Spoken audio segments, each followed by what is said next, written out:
The hearing will come to order. Without objection, the chair is authorized to declare recess at any time. Good morning and welcome to this hearing to review the National Institute of Standards and Technology fiscal year 2020 budget request.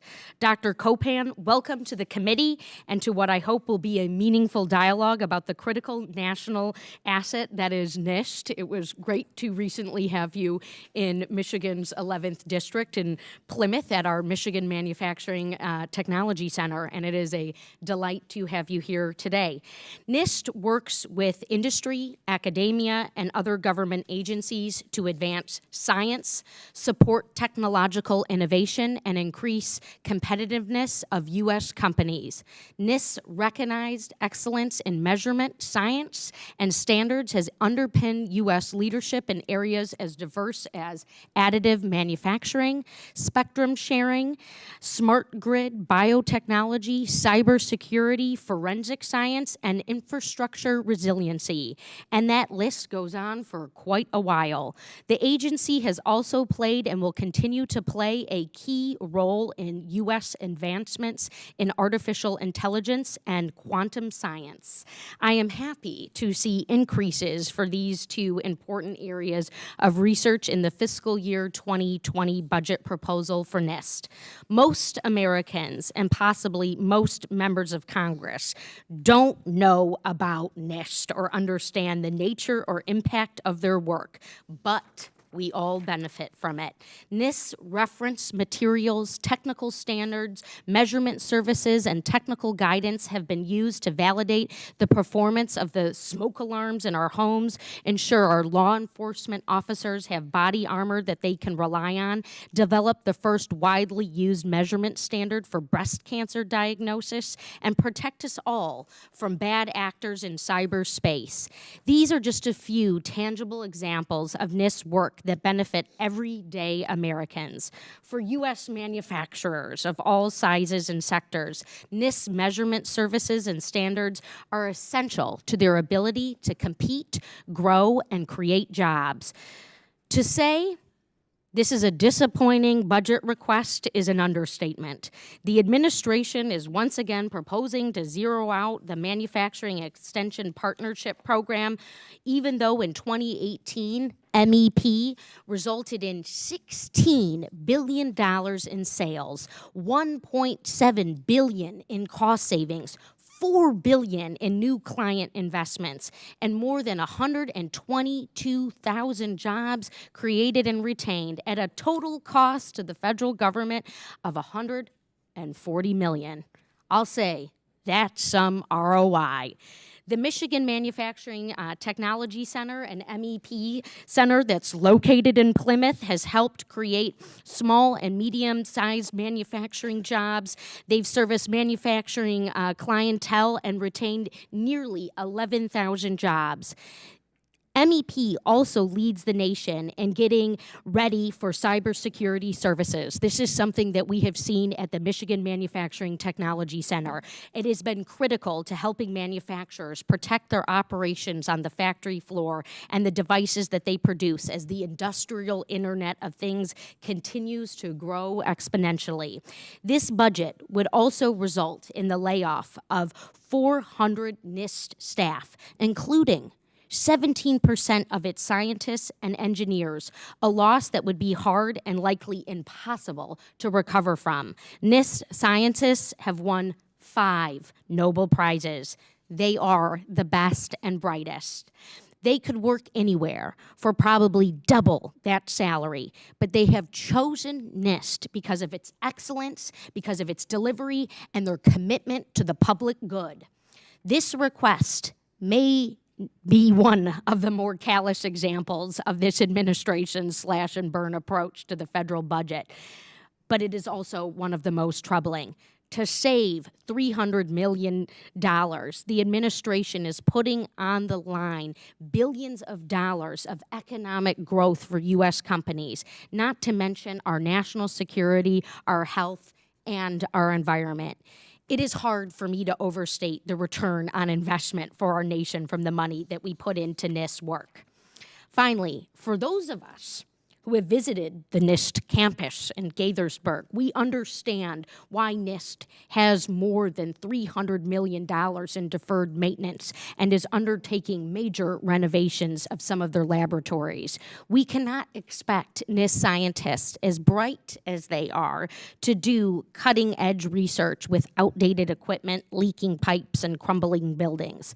I encourage all of my colleagues. In fact, I implore my colleagues to visit either of the NIST campuses and see for yourself both the incredible work that they do and how desperate their facility situation has become. I have had the privilege of visiting NIST in Gaithersburg several times throughout my career, and I am encouraged and I am inspired and I am ready to do more. I understand hard decisions have to be made in every budget, but the proposed $300 million cut to NIST would cause irreversible damage to our nation. Dr. Copan, I look forward to your testimony, and I thank you for being here. It is my hope that in our conversation today, we will bring an intention to the important work at NIST and the likely impacts of the proposed budget cuts. Thank you. The chair now recognizes Mr. Braillard for an opening statement. Well, good morning, Chairwoman Stevens. Really want to thank you for convening today's hearing in the fiscal year 2020 budget request for the National Institute of Standards and Technology. And Dr. Copan, appreciate the opportunity to visit with you again. So, Article 1 of Section 8 of the U.S. Constitution grants the Congress the power to fix the standard of weight and measure, and Congress created NIST and its predecessor agencies to fulfill that important federal responsibility.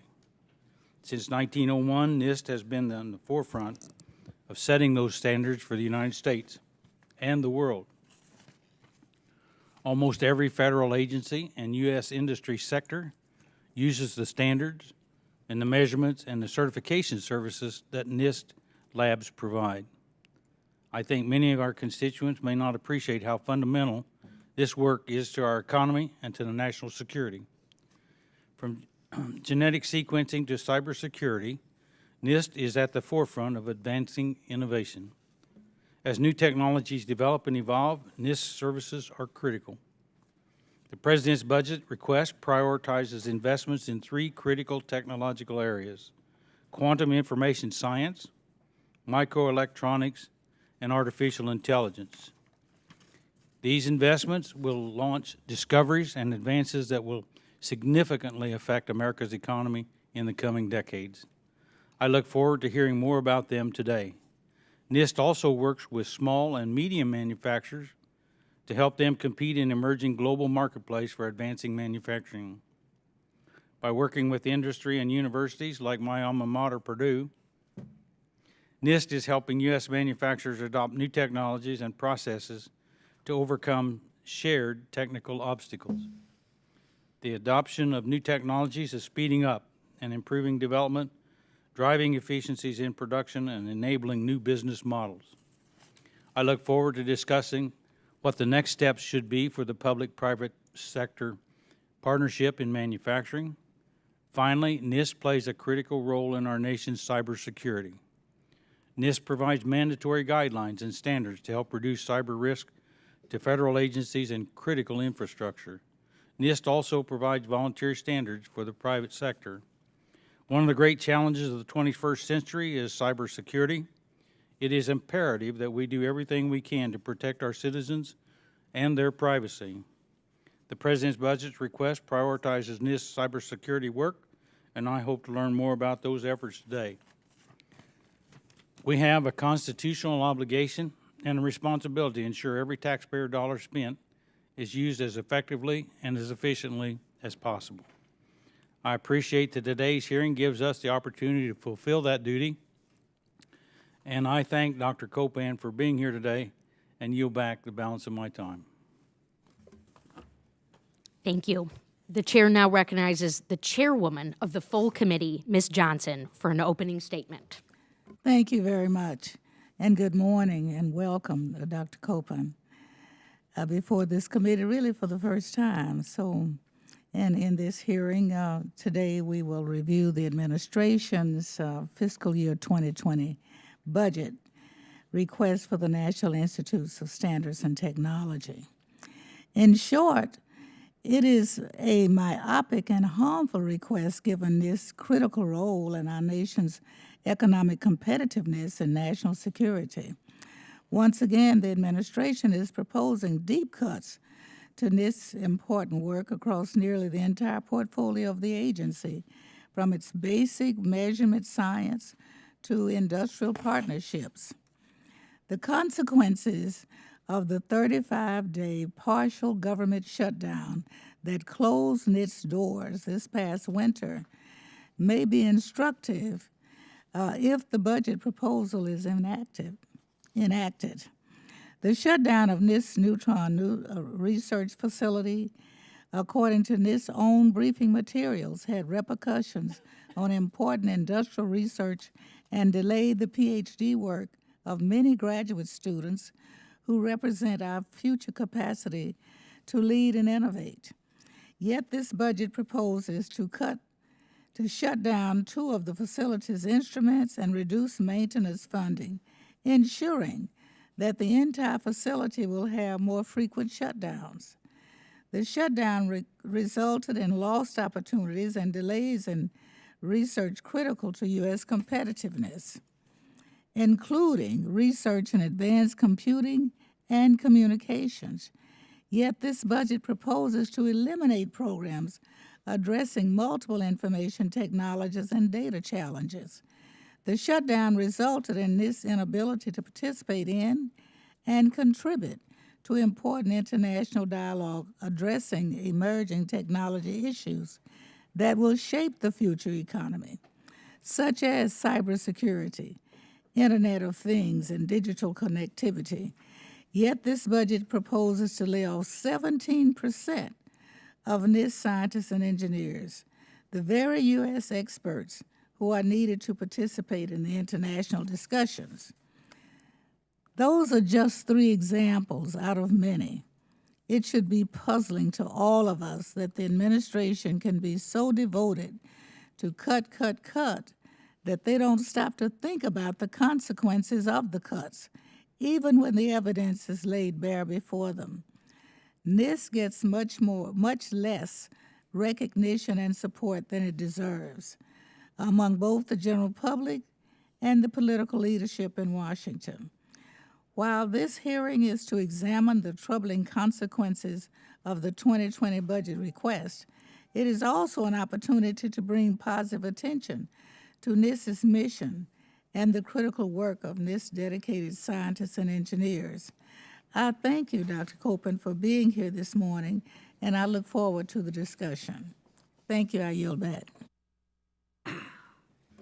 The chair now recognizes the ranking member of the full committee, Mr. Lucas, for an opening statement. Thank you, Chairwoman Stevens and Ranking Member Baird, for holding this hearing today. And thank you, Dr. Copan, for being here to testify on the National Institute of Standards and Technology's priorities for the fiscal year 2020. Many Americans may not know just how important and how far-reaching NIST work is and how much it impacts our lives and businesses. For example, NIST keeps the official time for the United States with cutting-edge atomic clocks. This may seem trivial, but this precise and accurate time keeps our GPS system working. NIST conducts research and develops standards for building codes and new materials. In my home state of Oklahoma, NIST has provided critical research and guidance for constructing tornado-resistant buildings and infrastructures. NIST also plays an important role in cybersecurity. NIST sets mandatory guidelines and standards for federal agencies, provides voluntary standards for private industry. The NIST cybersecurity framework is considered the gold standard for cyber protection. Private industry trusts NIST because it has a track record of providing high-quality, reliable measurement and standard service and information. The world-class scientists and facilities at NIST help give the United States a cutting edge, a competitive edge, I should say, that we must maintain. The President's budget request prioritizes funding at NIST in 3 new areas that are critical to national security and the economy, including the National Quantum Initiative, microelectronics, and artificial intelligence. And I look forward to hearing more about these new efforts. This committee has a long bipartisan record of support for NIST and its contributions to research and development.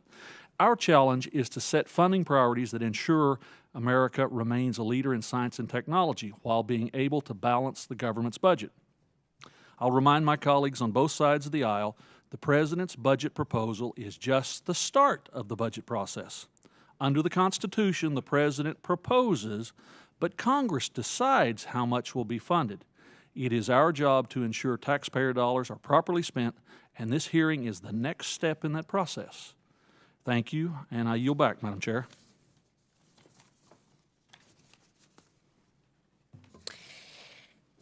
If there are any members who wish to submit additional opening statements, your statements will be added to the record at this point. At this time, I would like to introduce our witness. Dr. Walter G. Copan was confirmed as Undersecretary of Commerce for Standards and Technology and NIST Director in October 2017.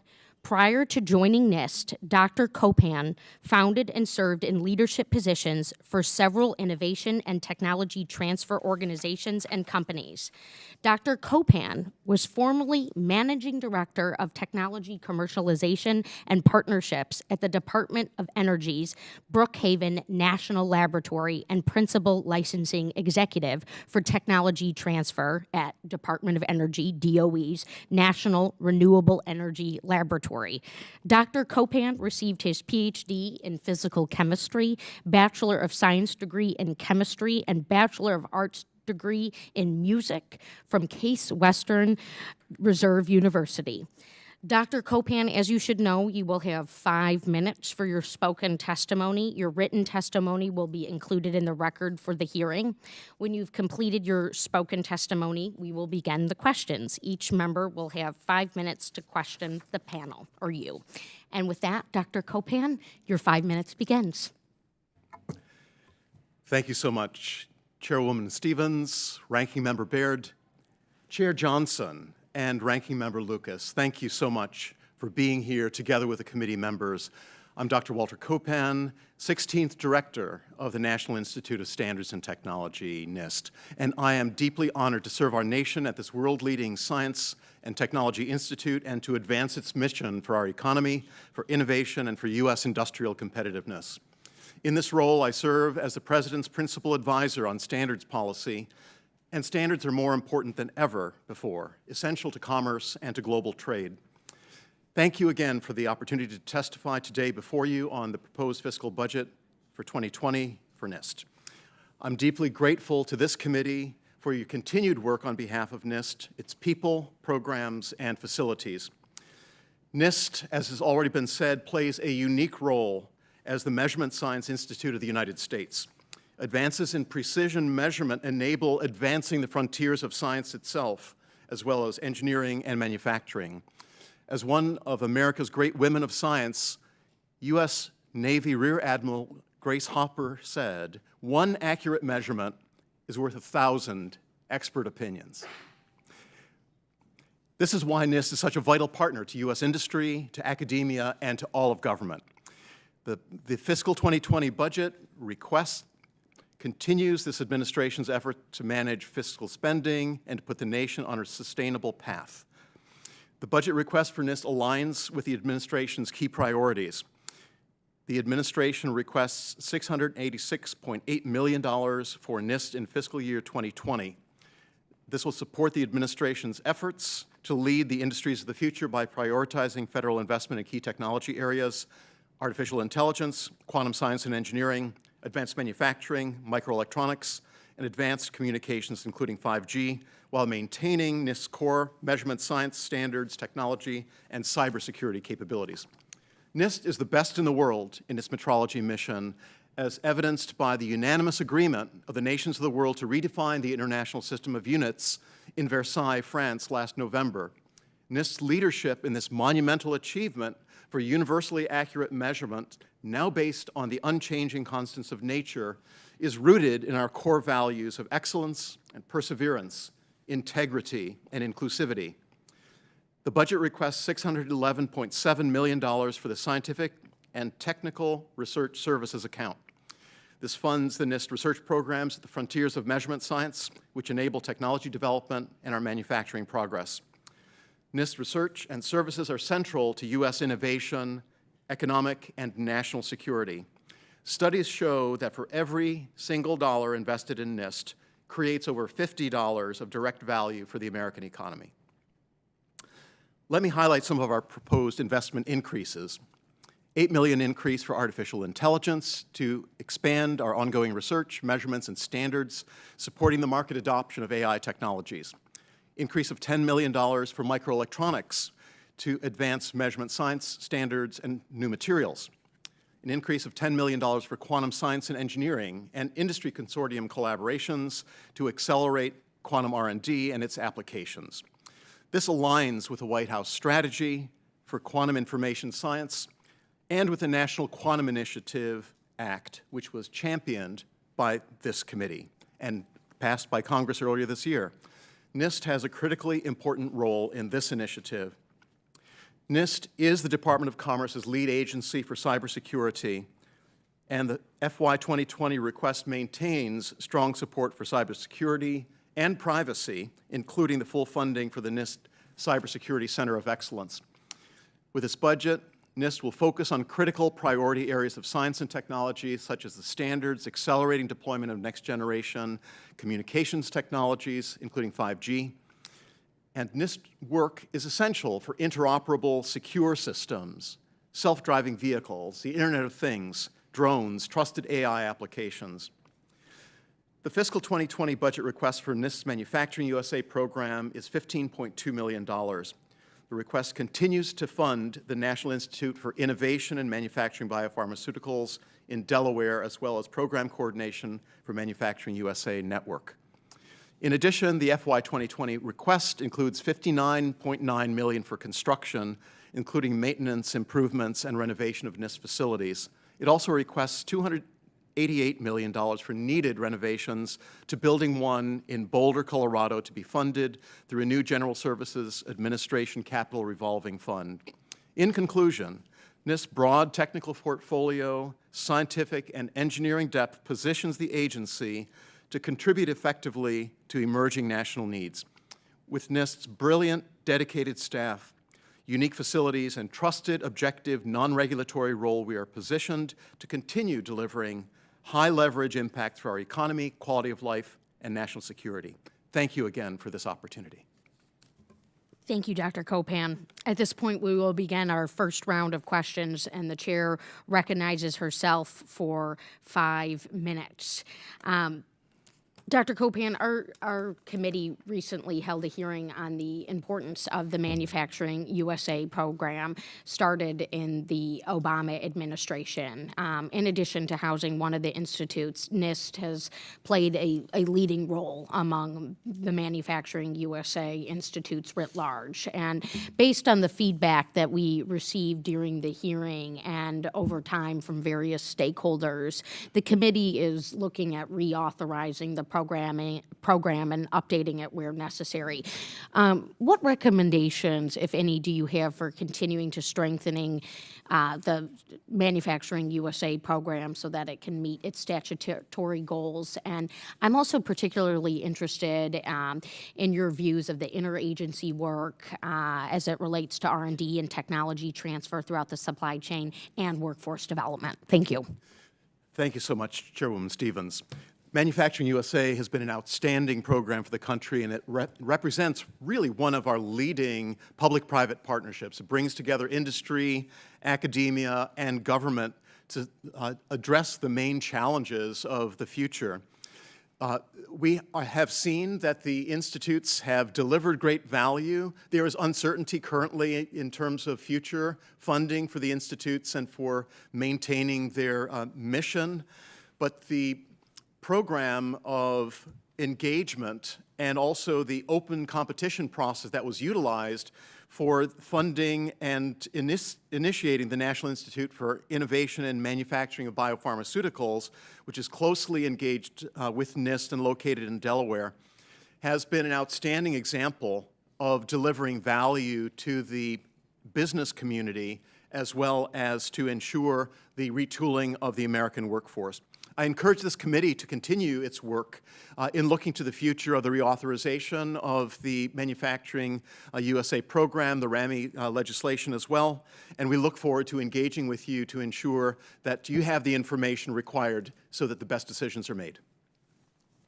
Dr. Copan, I'm also particularly interested in NIST scientific and technical research services, in particular your lab programs, advanced communications networks, and scientific data systems, which the current budget proposes a 41.2% decrease in funding, advanced manufacturing and material measurements, cybersecurity and privacy, exploratory measurement sciences, biosciences, fundamental measurement, quantum science, and measurement dissemination. And in part with your labs, I was recently at the Canadian Embassy, and they were reflecting on their partnership with several European countries in artificial intelligence. And I got a little elbow nudge saying, well, we're waiting for the United States to jump in and to show us the way. And the current budget kind of doesn't do enough for what I'd like to see us doing in the advanced communications network.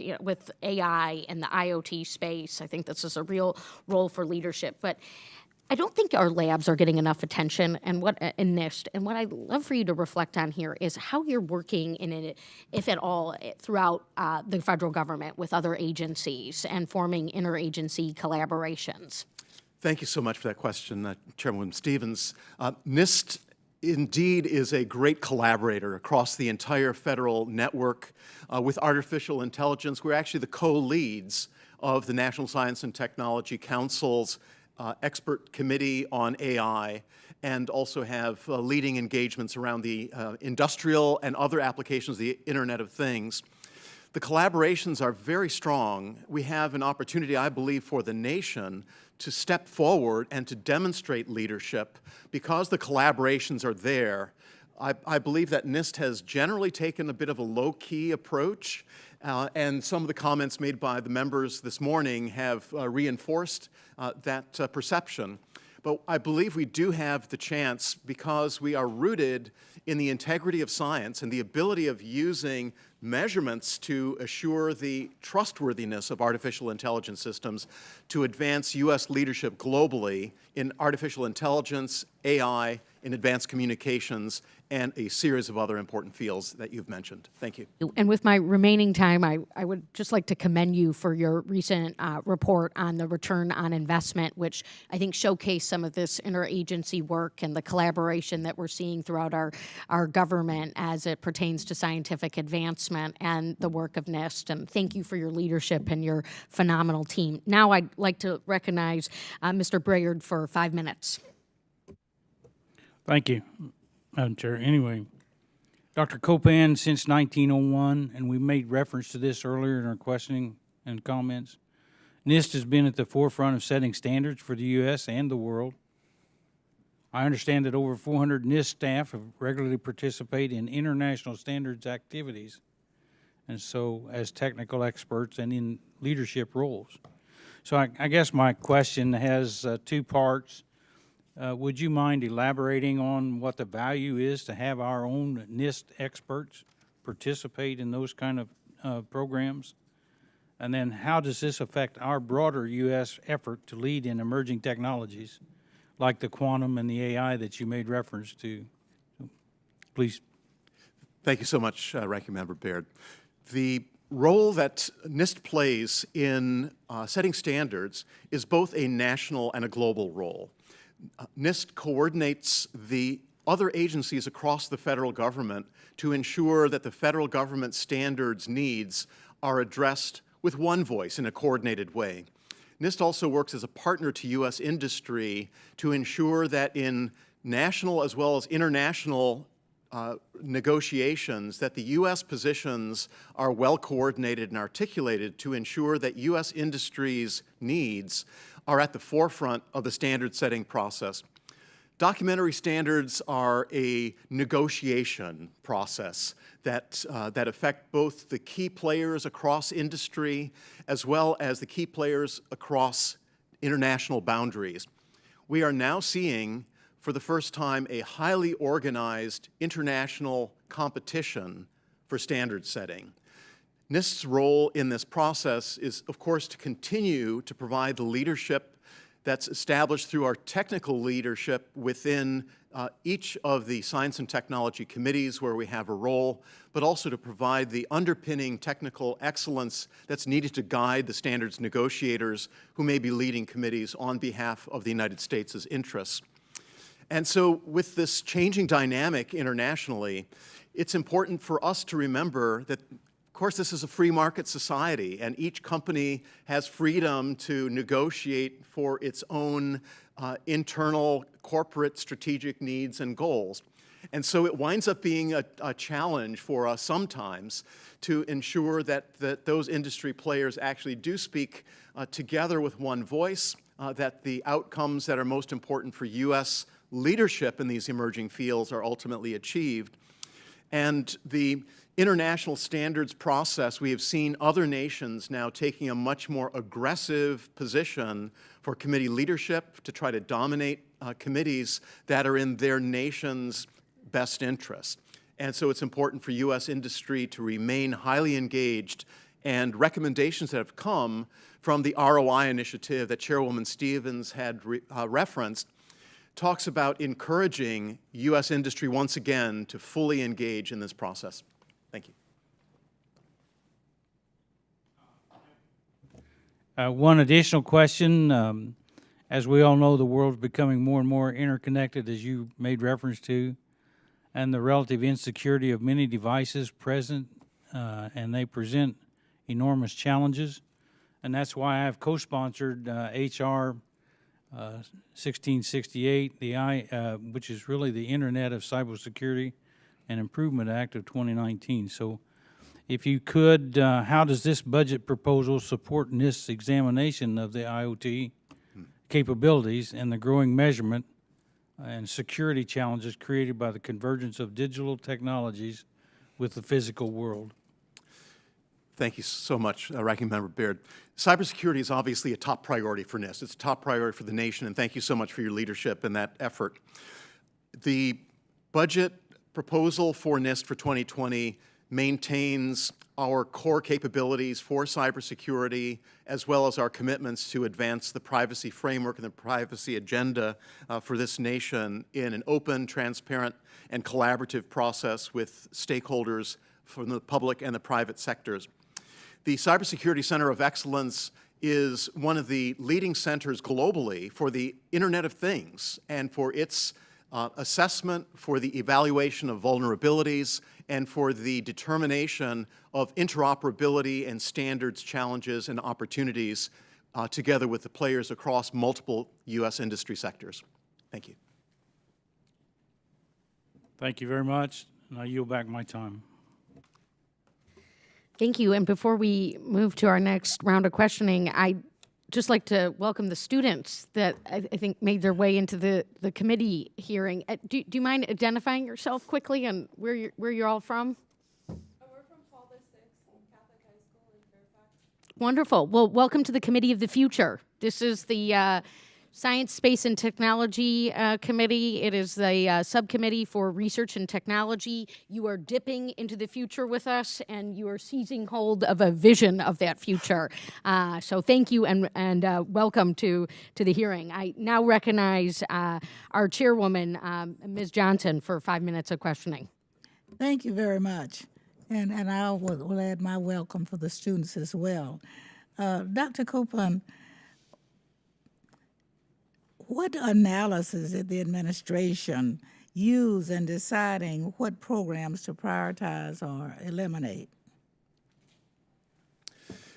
Thank you very much for that question, Chairwoman Johnson. The analysis that was utilized to make these decisions, I don't have the exact insight.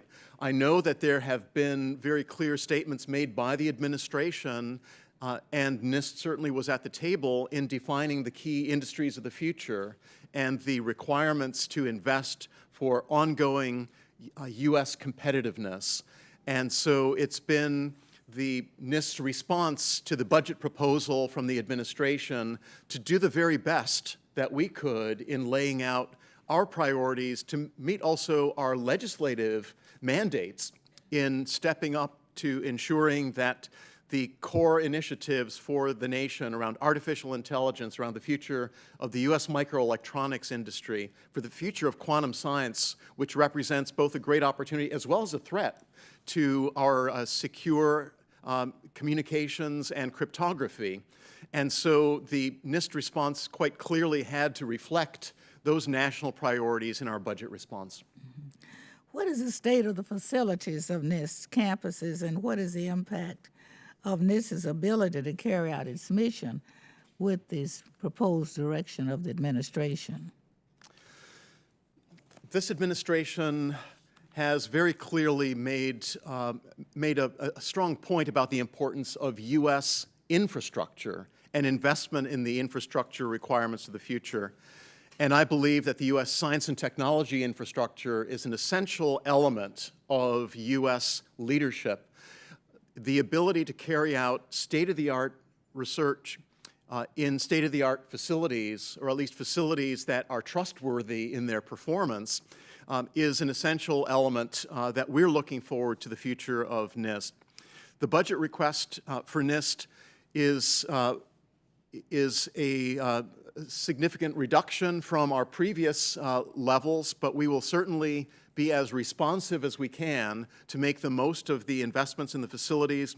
And I'm encouraged by the opportunity to finance the $288 million that's needed for our Building 1 reconstruction in Boulder, Colorado, with a creative financing approach through the GSA revolving fund that's been proposed.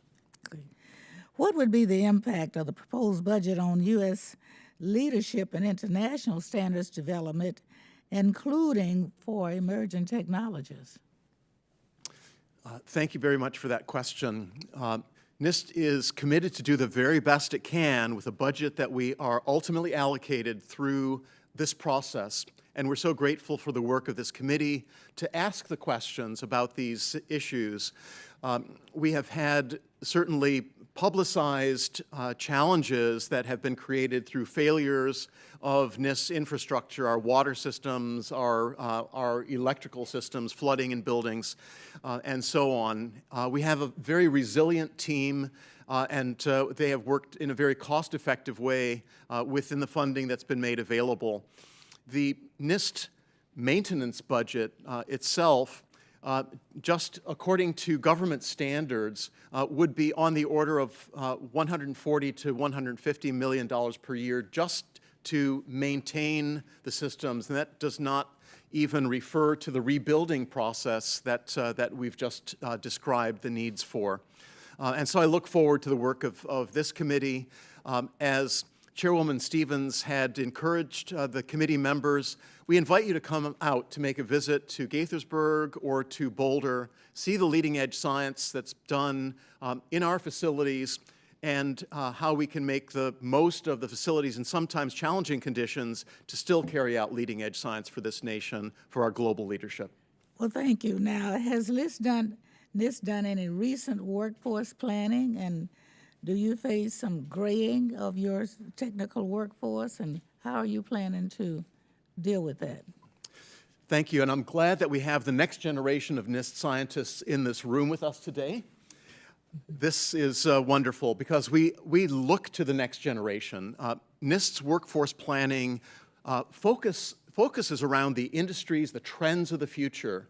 Measurement science is at the core of our ability to lead, and as I indicated in my opening remarks, to measure ultimately enables the United States to lead. And so the workforce requirements that we've identified for both NIST and for the nation focus on the requirements of our country for communications technologies, for cybersecurity, for advanced materials, the people involved in the field of artificial intelligence.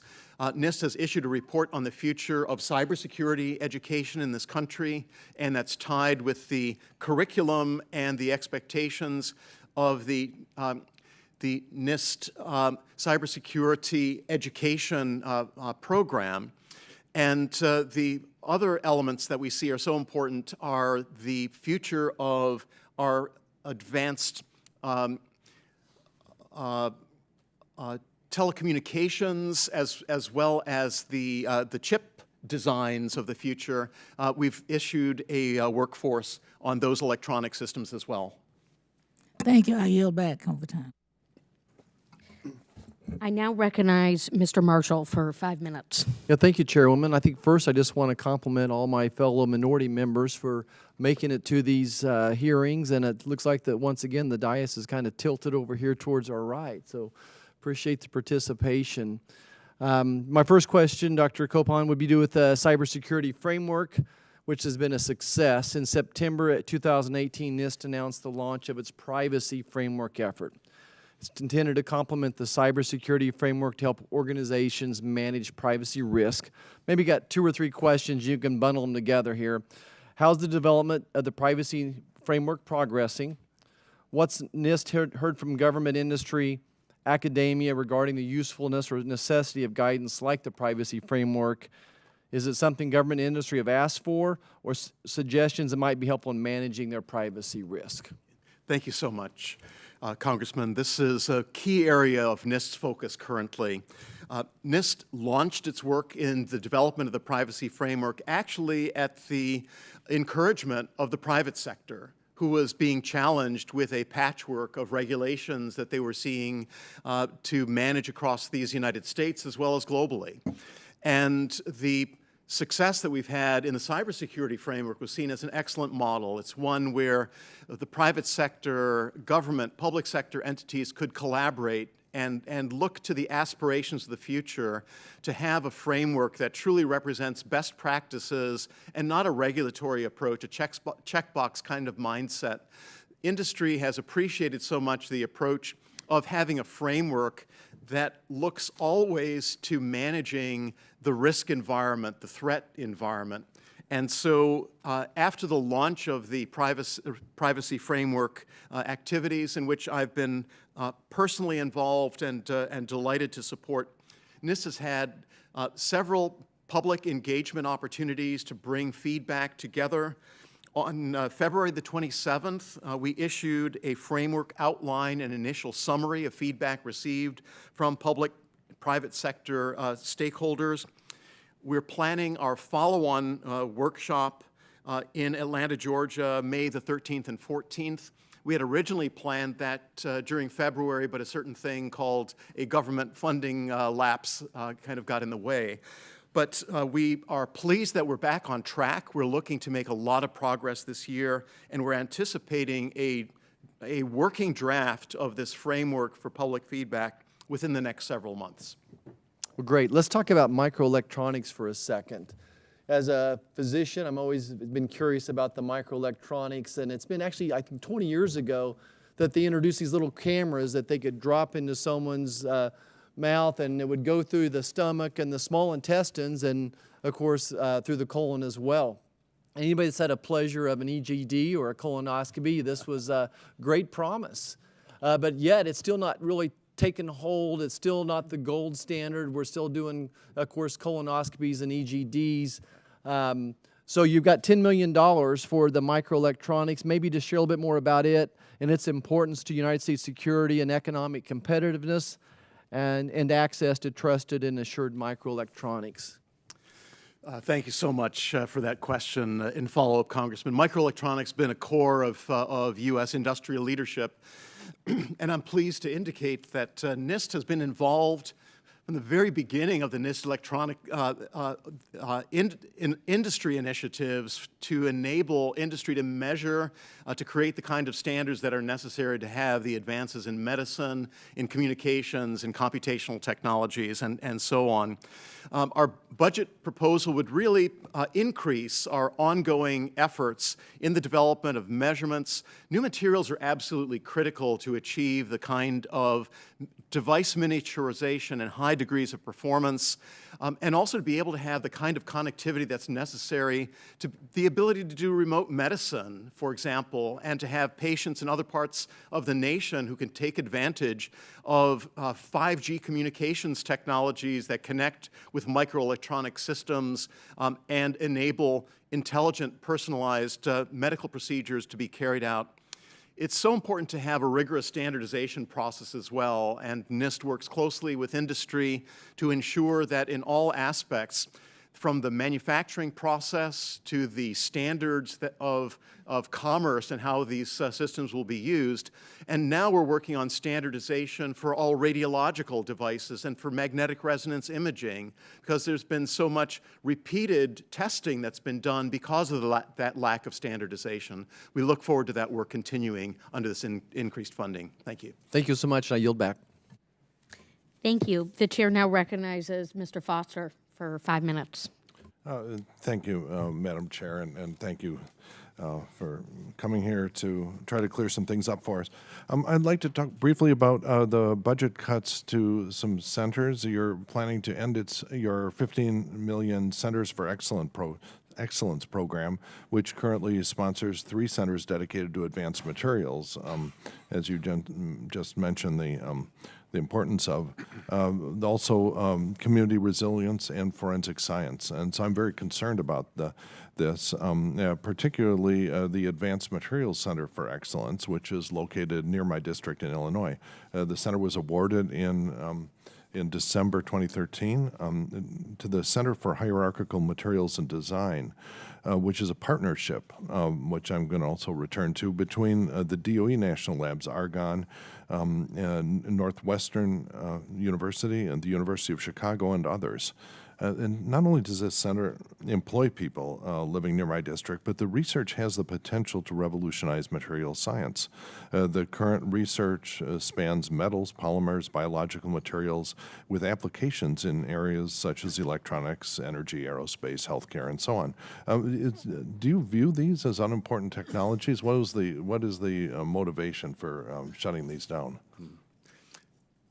Thank you so much, Congressman, for that question. Indeed, the centers that you're talking about, including CHIMAD in Illinois, has been an absolutely outstanding example of public-private partnerships. It's delivered tremendous value through what's called the Materials Genome Initiative that's enabled the effective creation and the application of artificial intelligence and machine learning to the much more rapid design of materials. We are very pleased with the work of these programs. We do see that they will have ongoing benefit, including in the microelectronics area that I just described. But under these budget proposals, difficult decisions need to be made. And in order to be able to carry out the priority needs of the industries of the future, these tough choices, unfortunately, have resulted in these proposed changes. And so we look forward to working with this committee on the budget implications, anything that we can do to provide insights on the work that's planned and the ramifications. And we look forward to the ongoing efforts of the committee on behalf of the budget process to be brought to completion. Yeah. Now, when you see the budget jerked around this way, that saw a program ramped up and then abruptly cut off, do you have a feeling for what sort of violence that does to the attitudes of the incoming workforce? To know that they may be starting down a road that will be slammed shut without warning by a future administration, such as we're facing. Thank you so much for that question. It is indeed challenging. NIST has a wonderful global reputation, and we look forward to continuing to be able to provide the kind of leadership opportunities for science and technology for the brightest and best of American talent in the future.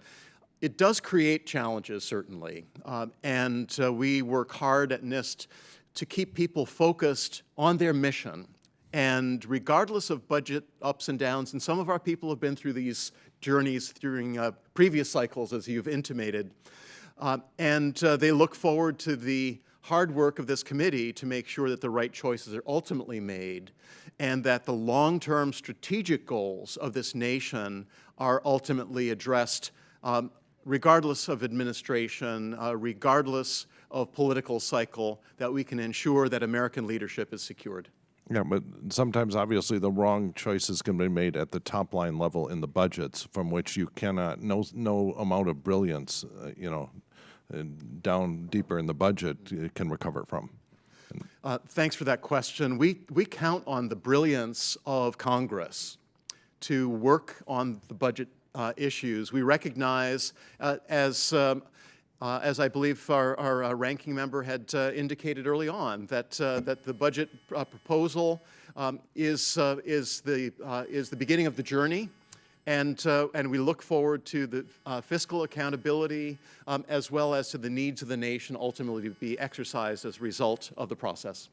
Okay, I'm pretty sure I can read between the lines of what you're saying, and we're on your side in this, and I just wish you luck in all your negotiations upwards in the org chart. Thanks much, and I yield back. Thank you. The chair now recognizes Mr. Gonzalez for 5 minutes. Thank you, Madam Chair. Thank you, Dr. Copan. Great to see a fellow Clevelander. Welcome. Great to see you, high school students. You're probably more brilliant than us, despite what Dr. Copan just said. So you'll see that as this unfolds. So I think there's a lot to be excited about with the current state of the economy, right? GDP's around 3%, unemployment all-time low, wages finally starting to rise. We can go through a whole litany of data that would suggest that in the present moment, the economy's doing better than it has in a very, very long time. This committee is largely about balancing present with future priorities. One of the reasons I love this committee so much. And when I look at the state of the global economy and who our main competitors are and what we are going to be competing on, it's China and cutting-edge technologies. That is the race that we have to win. They know they have to win that. They're investing like crazy. They're focused. They're very diligent about it and cheating in a lot of ways, but if nothing else, they're focused. My concern when I look at the budget is I'm worried that maybe we're pulling back when I think we should be pressing forward on some of these cutting-edge technologies. So my first question would just be a basic one. With respect to the budget for NIST, were you consulted? Was NIST consulted? And how much on this particular budget? Thank you very much, Congressman Gonzalez, and thank you for representing Ohio and Northeastern Ohio in particular. The budget process is one that I don't have full transparency to in terms of the way in which the initial work has been carried out. I know that as the proposal came to NIST, we have done our very best to be able to respond to work with the Department of Commerce. Secretary Ross certainly has been involved in those negotiations and been looking after the broader interests of the Department of Commerce. And of course, we're in the midst of preparing for the annual, the decennial census, which is another challenge for budget realities. Thank you. And then specifically on the manufacturing side, again, this proposal would eliminate the MET program, I believe. And as you know, Northeast Ohio, we take pride in our manufacturing base. We're excited about it, and we want to make sure that we're always at the cutting edge. So if this were to go through, or if not, how would you make sure that we aren't losing our edge in the manufacturing sector? Thanks so much for that question. And indeed, as the United States is looking at its at this particular budget and fiscal responsibility and the U.S. deficit, we also are facing unprecedented global challenge, and you mentioned China in particular. I indicated earlier the highly organized way in which China is working to achieve strategic advantage for its companies and its national interests. U.S. manufacturing is the heartbeat of this nation. And as people make things, they learn things. And we've seen that in Manufacturing USA. We've seen that in our manufacturing extension partnerships. The manufacturing extension partnerships has been a long-term success for this nation. Fritz Hollings just passed away. and it was a great gift that he gave to the U.S. In his legacy that he leaves with the MEP. We would anticipate that under this budget scenario that the MEP centers, if they do indeed lose federal funding, would have to work closely with NIST to try to transition to an entirely different funding model. They would need to find funding from the private sector, to find new ways of increasing their funding base from their client companies. States, of course, and economic development organizations, the nonprofit sector has an important role to play there. But we realize that if the budget would go through in this particular case, that there would be an important transition process to ensure that the long-term impacts of the MEP, such an important part of the U.S. manufacturing sector, could continue to deliver value for the nation. Great. And then with my final question, with respect to standards and codifying standards internationally, what is NIST doing to ensure that the 5G standards are developed in a collaborative manner, and how is it working with international and interagency partners to ensure that we don't get locked into a Chinese 5G standard? Yeah, thanks so much for that question. 5G is absolutely essential. NIST is highly involved in that, and in the budget scenario, even though the overall budget bucket that includes advanced communications technologies has been reduced in the budget response, our work in continuing 5G to maintain U.S. leadership, to work with U.S. industry players, and to ensure that U.S. Industry interests are represented in the global standards fora is an absolute top priority for us, and we would look forward to continuing that close engagement for American leadership. Great. Thank you, Dr. Copan. I yield back. Thank you so much.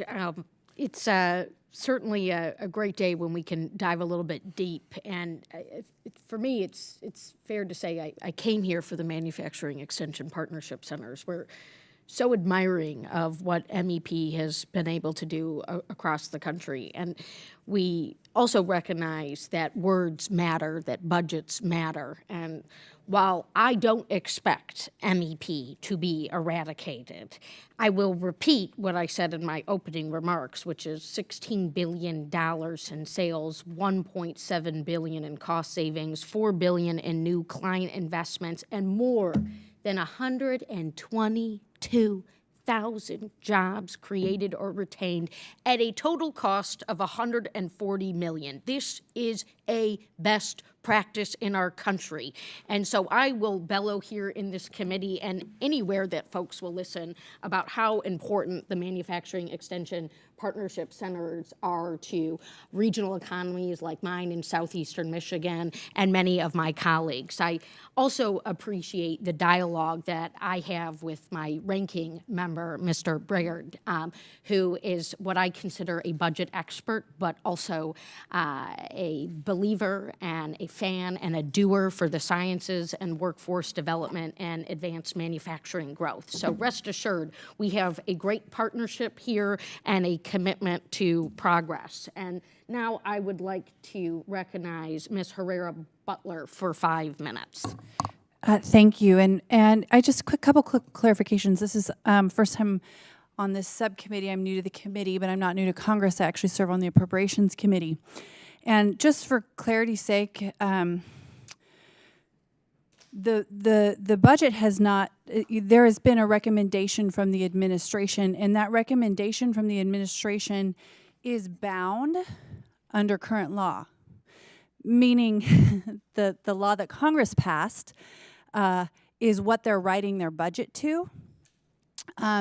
The majority here in the House, which would be the Democratic Party, has the authority to put forward a new budget with higher levels with which you can then draw your budget. Am I correct in that? I believe that how you've described it is accurate, yes. Yes. So as someone who has yet, I serve on appropriations, and we are waiting for a budget direction from the majority party as to how to allocate our subcommittee assignments, including the Department of Congress and including NIST under that umbrella. We stand ready to make sure that we are appropriately allocating funding, manufacturing, extension partnerships, and all the like. I mean, I think manufacturing is one of the things that's helping drive our economy. We want to see that continue. And I just want, I've heard a lot of comments about the budget, but I just wanted to remind folks that the majority here in the House has the authority to say thank you, but no thank you to the recommendation from this administration or any. Having served under the last administration, they put forward recommendations based on current law that we took some of and we didn't take some of. Yeah. So before everybody gets all panicked about this, I would just remind the majority, they have the authority to increase your budget. And I think many of us on this side of the aisle support making sure that you can continue to do this work because we're seeing the benefit of it in our districts, in our regions. And what I really love is the commitment to the public-private partnership, because I think that's one of the areas where we get the science out of the academia, we get it out of the theoretical and into practice. And there's so many in the private sector, within the innovating sector, I would say, who are just raring to go. And you play such an important role. So thank you. Thank you. I just wanted to get that clarification on record. In that vein, my district in Southwest Washington, I often refer to as a silicon forest. We used to have a lot more development in our timber and timber manufacturing, which I'd like to see continue. Yeah. But now we have a growing silicon forest, essentially, where we're manufacturing chips and wafers and technology. And I feel like, you all are responding and meeting some of those needs. I wanted to ask about the Return on Investment Initiative for Unleashing American Innovation. That's a long, that's a long one, which is focused on coordinating and improving technology transfer programs across federal agencies. So what role, again, I'm learning here, does NIST play in promoting the transfer of technology from federally funded R&D to the private sector? And with that, Thank you so much for that question, for the comments that you've laid out in terms of clarifying the budget process and the expectations. And I'm delighted that the work that NIST has been doing across the country and also in Washington has delivered such benefit. It's also an important part of retooling industry with new technologies and keeping the United States manufacturers at the leading edge. NIST plays a very important role in the U.S. innovation system because we do have oversight for some of the important legislation and policy about federal technology transfers. For example, the Bayh-Dole Act of 1980 truly enabled our nation's universities and many of our federal labs to partner with industry, to hold intellectual property, and to ensure that it resulted in value for the economy through licensing, through new company startups. And so that legislation had an underpinning well before the digital economy. There are many things that are changing about public-private partnerships. We need much faster, much more agile and flexible tools to enable industry, academia, and government entities to engage. You are aware of my background in this field of innovation and tech transfer, and I'm highly passionate to see value, ROI created from our nation's investment in basic science. And no matter how much we invest, that we'll get more value from that by streamlining regulation, by removing known barriers or those uncertainties for the private sector investment, and ultimately to enable so much more value to come for our economy and for our people from this investment. We've seen China and other nations have dramatically higher trajectories later of their intellectual property filings, as well as their work in standardization. These are areas that we're very focused upon in the United States, and so we need the federal labs actually to have more access to intellectual property protections, not only in this country, but around the world to enable U.S. industry to compete globally. Thank you so much. How lucky we are to have an appropriator on our committee who seems to intend to reject the cuts to MEP. The majority certainly is eager to make the intended investments to advance our scientific and research agenda. And a district that, you know, is south of Olympia and Aberdeen and just north of Portland might not seem to have too much in common with Metro Detroit, but they're both export destinations and they're both regions that are contingent on a robust supply chain in technology sectors. And when I look to our audience, the reason why we have these debates and discussions and why sometimes things in the budget become upsetting, like a cut to the Special Olympics or a cut to an educational research program, is because this is why we're doing this, is we're doing this for the students, we're doing this for the next generation, we're doing this to leave this place better than we found it. So thank you. I now yield to or recognize Mr. Balderson for 5 minutes. Thank you, Madam Chair and Dr. Copeland. Thank you for being here this morning, and welcome students also. I had the chance to ask about the Manufacturing Extension Partnership, which has had some discussion here this morning, and we've also had discussions in previous committee hearings. This program has helped businesses in my district, which is also located in central Ohio, innovate and adapt to changing marketplace as well as improve their products overall. Can you speak to how NIST is leading the way in leveraging the public-private partnership as a way of sparking innovation and improving the American industrial competitiveness? Thank you so much, Congressman Balderson. Thank you for your service to the nation and to Ohio.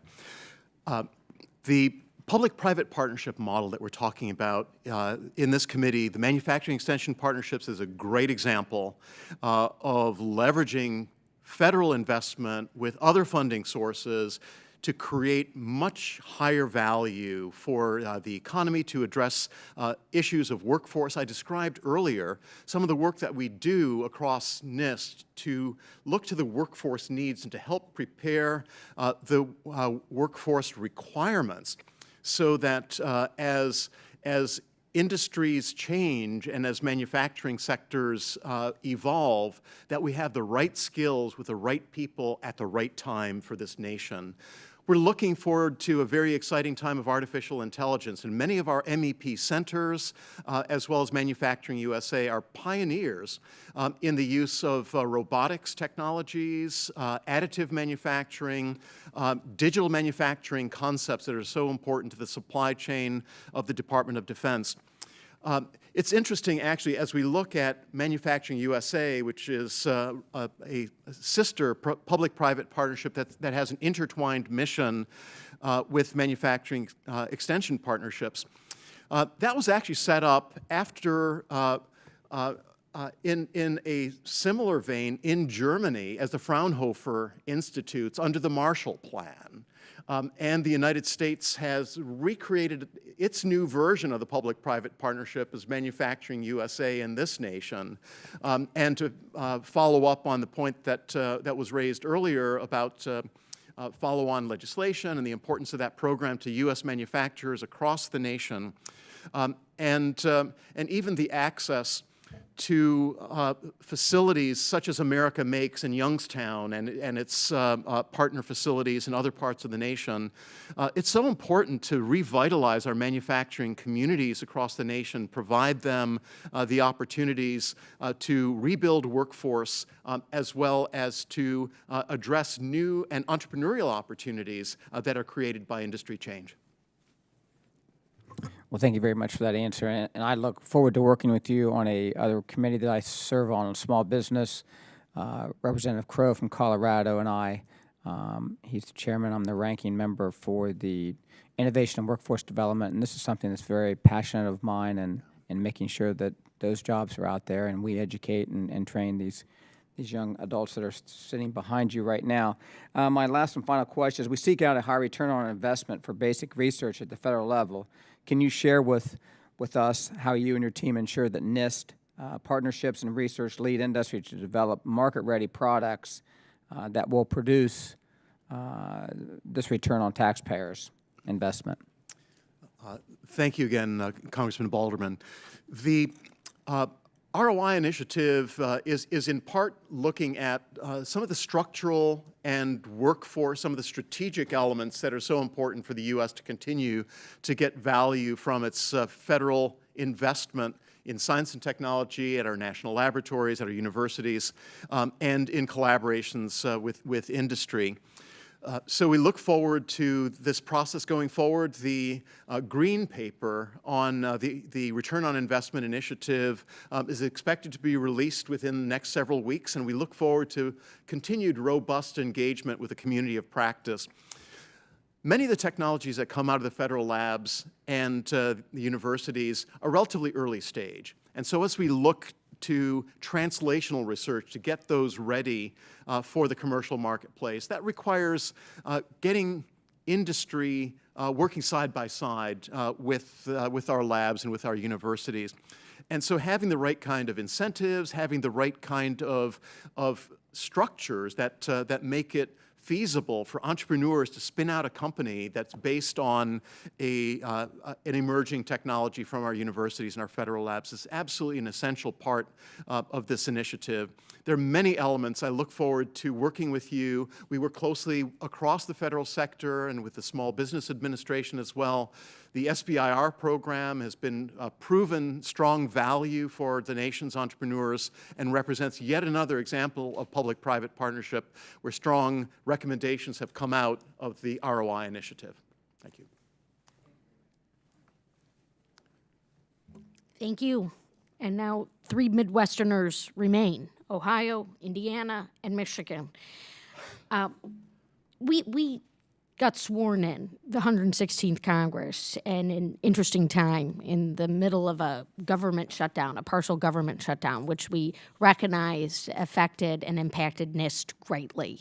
Furloughed workforce, people working without pay, and we want to take a minute, I would like to take a minute in this hearing to recommit to your workforce, how much they mean to us, how much their talents mean to our economy, and our intentions to advance scientific research innovations and grow regional economies.